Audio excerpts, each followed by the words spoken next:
Hacee Hacaaluu jabduu jajjabaattuu onneen gaara gubbaa nagaan si gaafadhaa akkam jirta gurbaa biyyi sitti tolee jiruun si milkaa'ee kan yaaddee fawwite si Hacaaluu jabduu jajjabaattuu onneen gaara gubbaa nagaan si gaafadhaa akkam jirta gurbaa biyyi sitti tolee jiruun si milkaa'ee kan yaaddee fawwite siif galma ga'ee Gootittii koo hayyuu jabduu koo yaakumee boorattuu lammii kan gaafa barkumee gara laafittii koo hayyuu hundaaf firaa kan marayyuu beektu gammachuuf gidiraa jabduu koo jabaattuu onneen gaara gubbaa akkam nagaa qabdaa sitti tolee gurbaa fuula kee tanawwe fuula kee marartuu kan sodaa hin qabne kana qaabkee rartuu sagalee kee nawwe sagalee kee lolee kan waaqni sii kenne bareechee kukkuulee Bobborattuu lammii goota amboo gubbaa lammiittan sii madhaamsa qabdaa gurbaa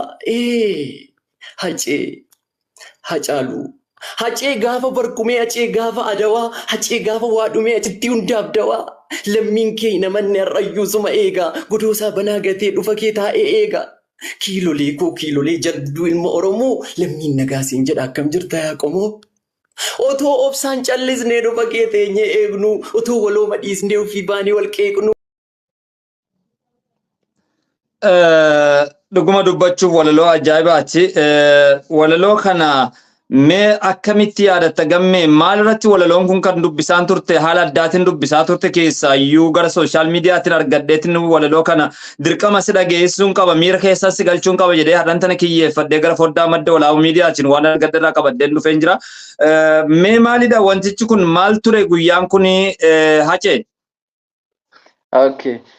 Guyyaan kuni Juun 29 yookiin immoo guyyaa wareegamuu Hacaaluu Hundeessaa sababa godhatee TikTokii kanarratti yeroo jalqabaatiif jirraa awaardii maqaa moggaafatee kan yeroo jalqabaatiif qophaa'e ture.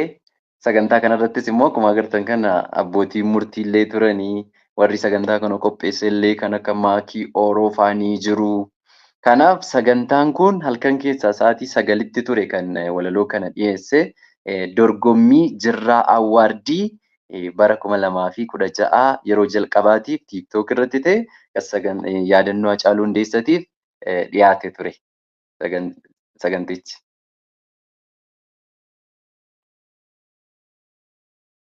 Hacaaluu Hundeessaa irratti kan qophaa'edha jechaa jirta dhuguma dubbachuuf gara TikTokitiin qophaa'ee jira. Awardii kana irratti namoota hedduutu dorgomeen dhaga'een jira. 2024 wabeeffachuudhaan gara TikTokii chaanaalii yookaan immoo obboleettii ta'e Maakii Oorootiin qophaa'ee jira. Akkasuma immoo deeggartootaaf dinqisiifattoota ilmaan Oromoodha. Awardii bara 2024 jirraadha natti fakkaate qophichi isaa awardiin kun moggaafamni maqaa isaa. Isa wabeeffachuun qophaa'e dorgommichi akkam ture mee dhuguma dubbachuuf osoo garanatti hin darbiin duratti immoo bara 2022 natti fakkaate dogoggoruu baadhee gara xumura 21 irratti gadaa talent show qophiin qophaa'ee ture sanarratti hoo maal ture mee osoo kaarraa kanatti hin deebiin kan kaleessaa yaadannee kaarraatti darbina waan taateef jidduudhaan kana wanti si galcheef haa yaadattuu fi haa argituu fi maal ture mee dorgommiin kee kan jalqabaa sun akkam ture? Okay. Isa har'aa kanaaf iyyuu kaasiin naga'e akka mo'adhu na taasise iyyuu dorgommii gadaa taalentii show yookiin immoo kan 2022 sanii dhugumaan yoo dubbanne yeroo sana keessatti artistoota gurguddoo kan akka Amiin Hussein Maandis Galatoofaa kan akka Adnaan faan sagantaa qopheessanii yeroo jalqabaatii fi yeroo sanii yeroo nani miiran gara walaloo keessa ture yeroon gara walaloo kana sirriitti barreessuudhaaf itti dhufee ture. Yeroo sana keessatti illee hiriyaa koo tokkotu ture. Hiriyaan koo sun achiin naga'ee isa san dorgommii sana seenee dorgommii isaa irratti marsaa 4 ture. Marsaa sana hundayyuu seeraan madaalliidhaan nu madaalanii akka nuti qabxii gaarii fidnuu fi akka nuyi jajjabaannu akka nuyi cimnu nu godhanii sagantaa har'aa kanaaf iyyuu sababni isaa jedheen amanaanoo san irratti illee dorgommii sana illee badhaasaaf geenyee turre isinillee achirtu nuti fakkaatee agartaniittu. Kanaafuu gaariidha. Sanirraa hin har'ayyuu ga'uun koo ciminni koo har'aatiyyuu jabinni koo har'aatiyyuu dorgommii kalee sanirraa kaarraa kan immoo guutumaan guutuutti akka mo'adhu ta'ee fakkeenyaaf sadarkaan kiyya kaleessaa sunii fi kaarraa suniyyuu gargari. qabxiin kaleessa Thank you. fidee farda fideeyyuu gargarii jechuun barbaade. Daawwattoota keenyaa kan dhaggeeffachaa jirtan gara modda walaabuu miidiyaatiin kan isin biraan gahaa jiru qophii dargaggootaati. Qophiin dargaggoota keenyaa kan irratti fuulleffatu keessaayyuu dargaggoota biyya keessa jiran taalantii adda addaa qaban fuunee foddaa madda walaabuutiin hawaasa biraan ga'uudha.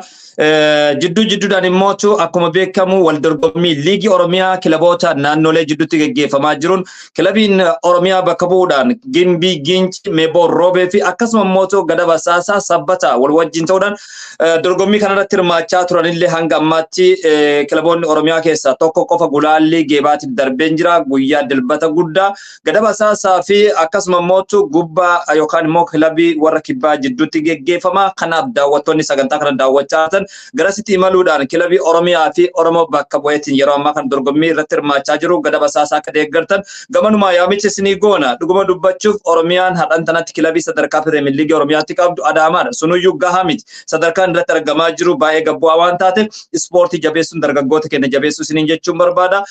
Mee sagantaa keenyatti deebina. Dhuguma dubbachuuf akkanan jabaadhuuf akkanan sadarkaa kanarra ga'u hadhan tana dorgommiin gaafa Gadaa Talent Show keessaayyuu artiistota keenya kan akkam jaaladhu kan akka Maandis Galatoo, Adnaa Muhammad akkasuma Amiin Huseenii fi warroota sagantaa san qopheessan hundumaayyuu galateeffachuun barbaada kan jedhu yaadda barfattee jirta.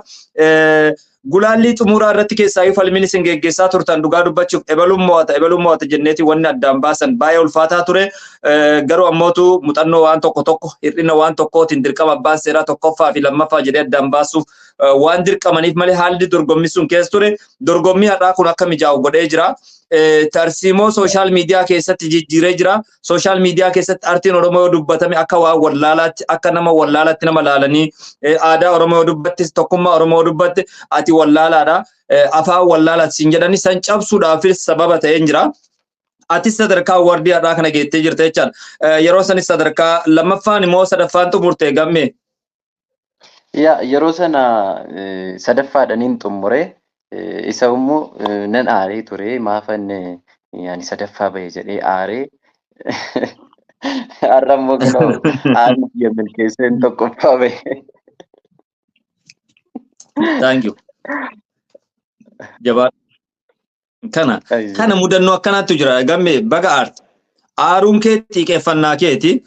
Namni itti aartes artiistota keeti obboleewwan kee gammee fa'a Amiin Huseen fa'a Adnaa Muhammad fa'a michuun baay'een qabaallii tabiiftuu irraa dhaamsa koo ga'een Oromoota maraan jechuudhaan biyya keessa deemee ijoollee Oromoo wajjin wallisaa nama turedha. Nama hedduu jaalattanii dargaggeessi Oromoo, shamarreen Oromoo, haayyuun Oromoo, manguddoon Oromoo artiistota hedduu jaalatanii isaanis akka obboleessaatti akka abbaatti lolaanii namoota hedduu bakka saniin ga'anii faayinaalii irratti haala saniin xumuranii haa galatooman jechuun hin barbaada. Mee gammee awwardii bara 2024 kana hoo dorgommiin maal fakkaata? Mee namoonni wal morkaa turtan akkamitti ilaaltee jirta? Kamtu irra ulfaataa ture Gadaa Taalantii moo isa kanarratti? Isaanirrayyuu inni ammaa kun hedduu ulfaata. Fakkeef isaanirratti caarraa hedduu qabna ture. Caarraan keenya sun illee dorgommiin sunumtuu qabxiin kan kenname karaa 2-3 ture. Isa qofa osoo hin taane immoo tokkoffaa, lammaffaa, sadaffaatu badhaasa bara sanaa yookiin injifataa bara sanaa ta'a ture. Isa ammaa kanarratti garuu kan dhiyaatu walaloon dhiyeeffamu haalli itti dhiyeeffamu yeroo tokko qofa dhiyaata.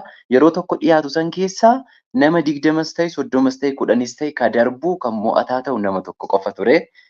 Kanaafiyyuu inni ammaa kun isa qofa miti ijoolleen dandeettii gurguddaa qaban kan akka Idriis mucaa jedhamu mucaa walloo tokko faan jiranii ijoolleen dandeettii gurguddaa qaban hedduutu achirra turanii isaan keessaa immoo ka mo'ataa ta'anii wanni inni itti ulfaatu inni tokkoffaan qabxii tokkoon qofa. Yeroo tokko qofa dorgomne tokkichuma san qofaan dabarre. Lammata irratti immoo tokkoffaa, lammaffaa, sadaffaa caarraan jedhu hin jiru. Nama tokko qofatu mo'ataadha. Kanaafiyyuu isa duraa sanirra inni ammaa kun ulfaataa ture jechuun barbaada. Dhugumatti baay'ee ulfaataa yeroo san xiqqoo na mudatanii sagantaa san hordofne silaa beeyisayyuu namni dalagu anafamumaa ture armaan dura sagantaa hedduu irratti hirmaachaan ture waan taateef gaasan rakkoo dhuunfaatiin sagantaa san irratti hin hirmaanne.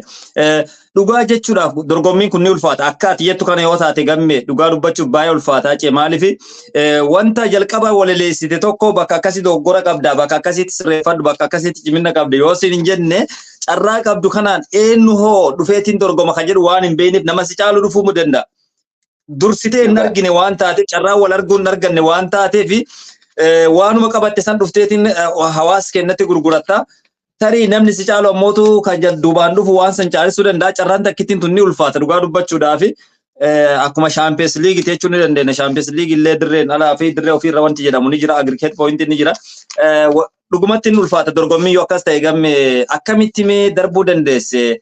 Carraa jalqabaa argatte moo carraa lammaffaa argatte waa sirreessite? Dorgomaa jalqabaati moo dorgomaa xumurarraa ta'e? Ani dorgomaa jalqabaan turre dorgomaa sadaffaa irratti hin dorgome. Tokko miira nan ittiin dubbise irraa kan hafe walaloon koo dandeettiin walaloo barreessuu koo kaan irra cimaa ta'een turre. Garuu yeroo sana keessatti tokko dhaabbadheen dubbise ture. Dhaabbadhee waanan dubbiseef miira keessa galeen walaloo sana miiraan jechaa waanan tureefin ijoollee sanarraa qabxii fooyyee argadheerraa kan hafe ijoolleen walaloo ciccimaa hojjetanii anarrayyuu bareechanii miidhagsanii barreessanii garuu haala dhiyeessii keenyatu xiqqoo gargarii na fakkaate akka kootti yoonni nani madaalu ka daanyonni abbaan murtii wanta isaan madaalan anoo hin beeku. Kanaaf yeroo san keessatti garuu ani miiran hin dubbise. Sadaffaa irratti hin dhiyeesse. Sadaffaa ijoolleen na dura turanillee dhaabbataniit miiran dubbisaa turani garuu haalli yeedaloo keenyaa garaagarummaa qaba ture. Haalli yeedaloo keenyatti dhiyeessaa turre miiraan bakka ol ka'u ol kaasee bakka gajjiru gajjedhee bakka gammachuu gammadee bakka gaddaa immoo gaddaan jechaa ture waan ta'eef jedheen yaada. Isaaf immoo adheedhee namana. Baay'ee na ajaa'ibsa dhugaa dubbachuuf gamme kana jechaan dandeettii kee wantoota ragaa ba'an keessaas tokkodha. Maaliif carraa tokkichaan dorgomaniitiin darbuun baay'ee ulfaata. Tarii misteek wayii uumuu dandeessaa osoma dandeettii qabdu. Hanqinoonni adda addaa even carraa neetworkiidhaan dhaabbachuu qabda. Waan kan hundaa daddamatteetiin sadarkaa mo'achuu ga'uun immoo baay'ee hedduu waan namatti toludha. Namni irraa dubbattus nama artistii Oromoon qabduu fi godaannisa guddoo Oromootti ta'e artist Hacaaluu Hundeessaati. Seenaa isaa kana dubbachuun ammoo of eeggannoo gurguddaa barbaachisa. Nama lubbuun hin jirre, nama Oromoon akkam jaalattu, nama biyyattiin akkam jaalattu keessaa isa tokko waan taateef seenaa isaa qabattee fuudhu of eeggannaa guddaa barbaachisa. Kanaan milkaa'uun kun mootuu cimina kee agarsiisa. Mee walaloo kee kana laallee walitti deebinaa turtii gaarii siin jedha. Bu'uuranni bareentuun akkam nagaa jirtu jettee hunda waamtee jirtuu nu gaafattee akkan irraaffanne waadaa sunutti laattee deemtee matoo egaa deemsa deebiin qabne kunoo ni jirra dhugaa kee immoo dhabne Hacaaluu. Seenaa keetu si waama ol kaasetoo sagalee akkam nagaa qabdaa si gaafadhu ammallee. Jirra nutis kunooti dandamannee hundayyuu sirraatii hunda barree jirtaa matammayyuu dhalootaan kabajamtee teessaa biddoo kabajaa deemsa karoora lammii kaayyoo keetu ajajaa hamii morkii kaleessaa nurraatii fageessite tokkummaan lammii dhaabdee jaalalaan jabeessite imalteem karaa dheeraa kan deebi'u ulfaatu anaani kaadhoo koonaan biyyeen hayaatu. Kaabaaf kibbas imalte geessiin bakkeetii maraa dhala kee kichuulee keessa eenyuudhaaf laatte daraa. Baafli talleen geesse daawwatteen kaasa bakee qodaatuu dhabamtu anaa deemuun bakka kee goota lammii waamatu kan yoomuu lafan keenye dhugaa keessa osoo hin baasin gumaa keessa osoo hin arginu kun har'as geenye. Ni waammanna maqaa kee jannas yeroo maraa lammii keessi gaafata sitti tolee adaraa. Waa'ee keenyas maal jettaa har'as yaaddooftaa laata? Akkuma sirraanii nuyitiif kuftee kaataa moo jiruu noo sitti tolee jiruu noo si mijatee abdiin irraa kutattee teessaaktee nan beeka hin dandeessu callisuuf sitti ulfaata rakkoon miidhamni keenya baay'isee sitti hammaata. Egaa acee kootoo jennu acee otoo dubbannu waan tokko si gaafannuu xiqqoo sirraa hubannu acee kootoo jennu acee otoo dubbannu waan tokko si sirraa hubannu. Akkamiin nagaa qabuu gootonni koo kaleessaa akkamiin sisimatan qalleeyyoo ilmoo hundeessaa jiruu keenya maal jedhan aarsaan isaanii kufuusaa gadaan nu jalaa kufee gadoon as dhufuusaa dhiigni isaanii lolee yommuu bu'aa dhabu har'as akka kalee yommuu kichuun cabu yoo dhugaan dhokatee beekan. Galatoomi ulfaadhu obboleessi kiyya walaleessaa Haceekoo hedduu ulfaadhu. Namoota hedduu jechoota hedduu artist Hacaaluu Hundeessaa dhaloonni kun akka inni raafanne mirgaalee gurguddoo nu dabarsitee jirta. galatoom ulfaadhu waan hundaafuu dorgommiin akka ulfaataa ta'ee fi namoonni hedduunis dubbachaa turanii baga gammaddee baga gammanne siin jechuun barbaada Hace. Ayyee baga wajjumaan gammanne ulfaadha. Ispeeshaalii barataa ta'uudhaan sagantaa san qopheessitee isarratti of qopheessuun kee baay'ee ulfaata. Dhugaa dubbachuuf ilmaan Oromoos waa hedduurraa barachuu dandeessanii barataa ta'eetiin madditti immoo yookaan immootu barumsa ofii cinatti waan kanarratti artirratti bobba'aa jira. Jabaaddu jajjabeessaa ilmaan Oromoodhaa bakka inni dhufetti bira dhaabbadhaa isiniin jechuun barbaada. Meetti aanseetiin sagantaa keenya faana walaloo keetiirraa soommaqiin duratti walaloo kana ofii barreessite moo obboleewwan keetu si gargaare? Gammee dhugaan jirtu maal fakkaata? No, dhugaan jiru walaloo kana ani mataa kootiin barreesse yeroo sargii kana yeroo walaloo kana barreessu obboleessi koo cidha qaba ture iyyuu akka naa gulaaluuf iyyuu carraan arganne dhugumaan dubbachuudhaa fi walaloo hedduu yeroo barreessu akka naa gulaaluufiin ittiin ergaa naa gulaaliin jedhaan ture. Walaloo ammaa kanarratti garuu cidharra ture inni cidharra waan tureefi ji'a salgaffaa kana bulii shan inni cidharra ture sargii qaba ture. Itti ergeetiyyuu akka naa gulaaluuf teelegiraam irratti ilaalle dhugaan sanitti hima dhugaa waaqayyooti. Gaafa guyyaa sagantaa kana galgala hojii oolee dhufeeti cidharra ture hin agarreeyyuu galgala dhufeeti walaloo akkana naa ergitee turte anoo nagarree jedhe. Eeyyee sagantaan amma dorgommiin ammaa barii Juun 29 waan ta'eef har'a akkam goona jennaan bakka laalee akkasuma laalee bakka akkanattiin dhiyeessina seeraan miira keetiin dubbisi hin sodaatiini. Jedhee toonii yeruma sana keessatti daayireekti na godhe yookiin immoo na jajjabeesse na cimsarraa kan hafe gulaalluma walaloo kiyya kaan naa gulaalu iyyuu kaammaa kana naan gulaalle dhuguma yoo dubbanne garuu immoo ciminuma kiyyaaf iyyuu jabinuma kiyyaaf immoo inni sababa. Yaa daawwattoonnummaan keenya sirriitti haa beekanii fi haalli ati itti dubbiste konfidensiin kee ofii qopheessuu kee ragaa wantoota ba'an keessaa isa tokkodha. Wanta namni barreessee harkatti nama kenne sammuun namaan qabattu dhugaan jirtus kanuma jechuun barbaada. Dhuguma dubbachuuf mee Hacee asumaan eenyuun galateeffachuu barbaada keessaayyuu awwardii kanarratti mo'achuu kee dhaga'een jira. Badhaasas fudhatteen jirta. Dorgommii kanaan wal qabateetiin chaalenjii jirraa kanarratti hordoftoota keetis akkasuma immoo warroota koree qoodeessitu sagantaa kanas ta'e namoonni galateeffachuu barbaaddu jiraatti galateeffanne sagantaa keenya gara xumuraa ammootu gaafiin jira. Gaafii jiru keessaa tokko hiriyyaa qabdaa jaalallee qabdaa kan jiru koomentiileen hedduu yeroo ati walaloo dubbistu namoonni hedduun ni barreessanii ati miira keessa galtee arguu dhabuu dandeessa. Warri miidiyaadhaa immoo koomentii hawaasaa laallaa yaada hawaasaa laallaa. Gaafii kana immoo si gaafachuu kennaaf nuuf kolchii isii gara dhumaatti deebina. Mee dhuguma dubbachuuf awwardii jirraa kana eenyuun galateeffatta Gammee? Okay. Ani hunda dura sirna affeeruu keessaniif galatooma isin jedha ulfaadhaan jira. Awwardii jirraa kanarratti garuu kanan hedduu galateeffadhu warra qopheessitoota awwardii sanaati. Keessattuu yaada kana fiddee wanta kana ijoollee hin mul'anne ijoollee uummata fuulduratti hin baane kana nam mul'isa jettee kakaate obboleettii koo cimtuu kataate qabsooftuu jabduu dubbattuu mirga dhala namaallee kataate Maakii Ooroo maqaa ishii guutuu hin beekuni Maakii Ooroo galatoomii ulfaadhuun jedhaani. Itti aansee garuu abbootii murtii koo abbootiin murtii yeroo sana keessatti waa'ee walaloo kiyyaaf qeeqa jiru hir'ina jirullee naa kennanii jajjabina koo garuu sirriitti cimsanii kan natti himan. Keessattuu obboleessa kiyyaa ogeessaa yeroo sanaa akka ture Kaaneenuus Kaasaa kan mucaa onlaayinii kanarratti hedduu beekamu akkasirriitti na jajjabeessan yaada jajjabinaallee qeeqaallee kan naa kennanii hundumti isaanii iyyuu galatoomanii barsiisaa OBN illee akkanan wanta kanarratti dhiyaadhuuf hojii guddaa hojjetaniiru akkanan seenee dorgommiif iyyuu immoo kan yeroo na seenu na seessisan na gashan naa bilbilanii iyyuu immoo kottu seenii jedhanii toonii sagantaa isaa irratti naaf affeeran.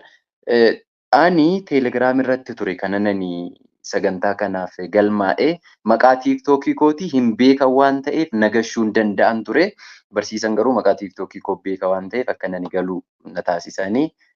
Keessattuu immoo kanan hedduu galateeffachuu barbaadu yeroo nan laa'ivii bane ijoollee dhufanii walaloo nuu jedhi jedhanii eeganan walaloo jedheen booda immoo walaloon kun bareedaa gaariidhaa hawwataadhaa jabaadhuu milkaa'ii qalamni kee mirgisuu kan naan jedhan maatiin Hacee faamilii hundumti isaanii iyyuu galatoomanii haa ulfaatanii hin jedhaa madda walaabuu. Toomi akkuma jette namoonni nuti galateeffachuu qabnuu fi anis akka dhuunfaatti galateeffachuu qabu jechuudhaan yaada dabarsite keessaa tokko shamarree gameettii sooshaal miidiyaa irratti beekamtummaa guddaa horattee fi Oromoo fi Oromiyaadhaaf hojiilee dansaa dalagaa turtee fi dalagaa jirtu fakkeenyummaa guddaa qabdu irra deebitee dhugaa dubbachuudhaaf haala addaatiin galateeffattee jirta. Makii Oroodha. Akkuma beekamu sagantaalee adda addaa qopheessuudhaan gara sooshaal miidiyaatiin shamarran fakkeenyummaa guddaa qabdu keessaa ishee takkadha.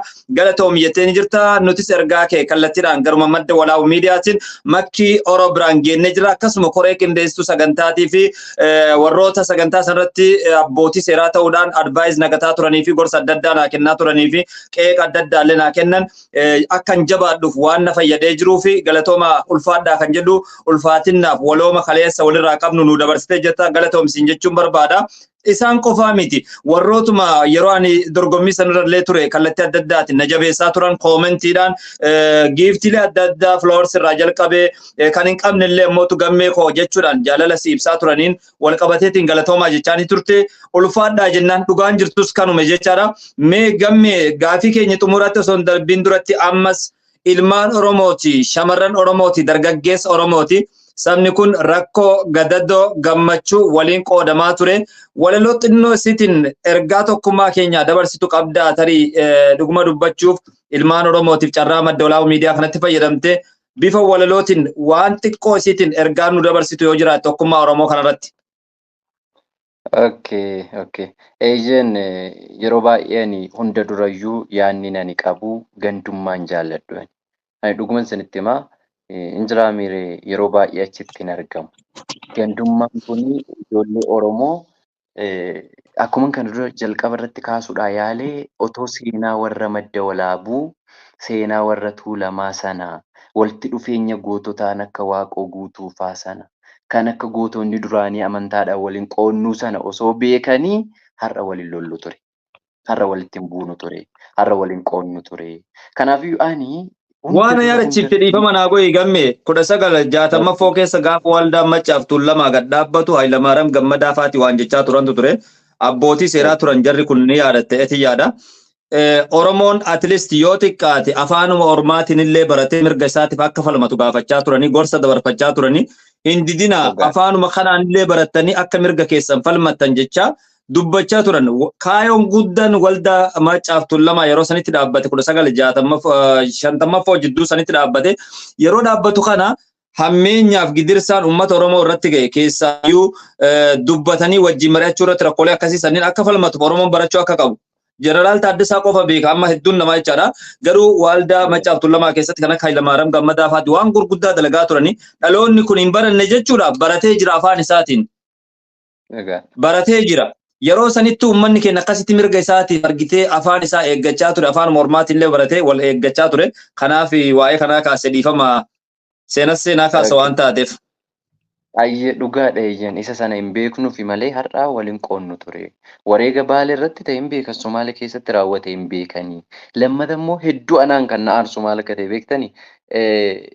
Ani Oromoo ta'een yookiin immoo ganda wayii filadheen ganda san maqaan waammadha warri ganda sanaa hunduu na duukaa fiiga. Isa booda hundumtuu uummata ka jedhamu nama ka jedhamu hundumtuu dhufee ta'anii walloo ani eessa Oromoon mana isaa jira. Oromoon godoo isaa keessa jira, qeesaa jira. Kan qabsoo inni beekaan inni hayyuun immoo qabsoo irra jira. Inni kaanis immoo biyya bulchaa jira. Inni ansaaniiti. Garuu namni lama sadi dhufee tooni ani Oromoodha. Anatu ganda keessan bakka bu'a ka jedhu sun anaan na dhukkubsa. Dhugaa Waaqayyoo hedduu na dhukkubsa. Walumaa galatti garuu mee walalloodhaan miira koo ibsachuun yaala. Daqiiqaa tokko moo lama qaba?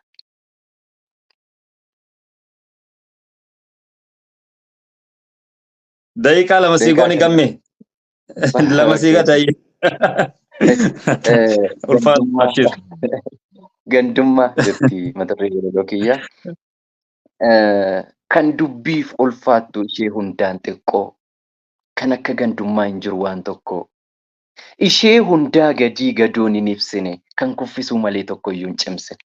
Yartuuf garjabeetti guutummaan ishee rakkoo kan akka gandummaa hin argine tokko. Dhaamsa koosii dhaamuu dubbadhu waan hedduu lammiin koo yoomiyyuu gandaan hin bareeddu. Tokkoof tokkummaadhaan miidhagee jiraannan waloo jabeeffatee jaalalaan wal waamnan ilaaf ilaameedhaan wal jalaa hawwaannan haalota dhiisee waliin mari'annaan na amani. Kan kun kan yaaddamne garuu kan milkaa'u kan humtuu nu banne dhangaan dhangala'u hunduu lafaa ka'ee guddatee mul'ata jaalalliif gammachuun garmalee guddata hunduu nuuf badhaadhaa danduriis dhufa lammiinis nagaadha jiruun itti fufa. Lammiin biyyaa bahe simbirbarii kaata ormiis viizaa muree dhufee as jiraata. Egaatii yaa lammii. Lammii koo gameessicha kan hundaan hubatu beekaa wallaalticha kan hunda qabaatu. Tokkummaan faloodha wal ta'e tokkoomi shirtuuf shira dhiisii hundumaan waloomi. Waami koodicha kee isa faallaa jiru tokkummaan jabaadhu koodee waliin hiru. Dadhabbii wal kaasa dheebuusaas wal baasa waliin mari'atee walitti asaasa. Malee addaan miti gandaa waliin qoodu dhalli ayyoo tokko walii isaan hin noonu. Gandaaf oromummaan waliin hin imalu. Gandummaa jajannaan garuu nuuf hin malu. Eeyyeen ganda qabna gandatti dhalanne garuu gandaan miti walumaan miidhamne. Waliin lafee cabne dhiigaas dhangalaasne. Waliin ilmoos dhabne imimmaan lolaasne. Waliin biyyaa baane walumaan godaanne nuti waliin beelofne barruurraas ol jaanne. Kanaafuu kan hunda mo'atu guddaa hundaa olii gandummaa dhiisitii tokkummaadhaan toli.